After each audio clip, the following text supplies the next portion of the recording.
Tog'a jiyanimga ha makkani ekib qo'y, juvarni ekib qo'y deysiz. Mana bunaqa apparatni bitta olib bermasangiz bo'lmaydi. O'zi ekib ketadi.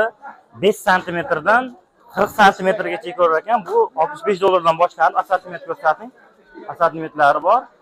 Bemalol ko'rishingiz mumkin. Do'kon direktorlarini ko'rsatib qo'yamiz. Yangi bozor 86-do'kon.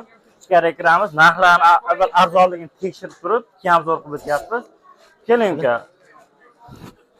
Ko'rsating, motobloklarimiz necha ot kuchi bu? Motobloklarimiz 7 ta ot kuchidan boshlab 18 ta ot kuchiga bor. Hammasidan bor. Narxlarimiz qanchadan aka? Normalisi uyga ishlatgan bo'lsa, aka mana shu asl firmaniki bor, 170 talik. Xolasinglar buni paralisi bor, xolasinglar 5 kapoti bor. Bo'ldi aka, dori sepirgan hozir bahorda rosa trendga chiqyapti. Necha puldan necha pulgacha aka?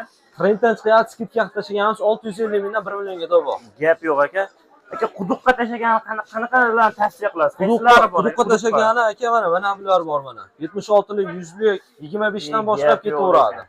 Mana keyin mana bular bor mana. Quduqqa. Bo'ldi.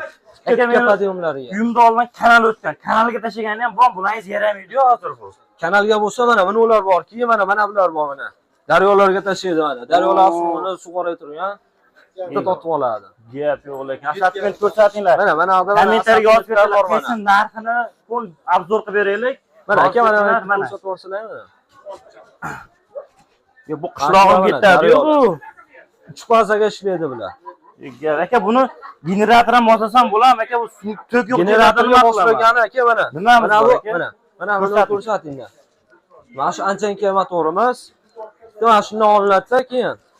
Mana bu 15 kilovatli, 30 kilovatli generatorlar bor. Bu generator taniyapsizlarmi? Bittaki ham Tikor motorlarga, Gentra motorlarga yasab chiqyapti-yu. Bitta o'zidan bo'ladi-da.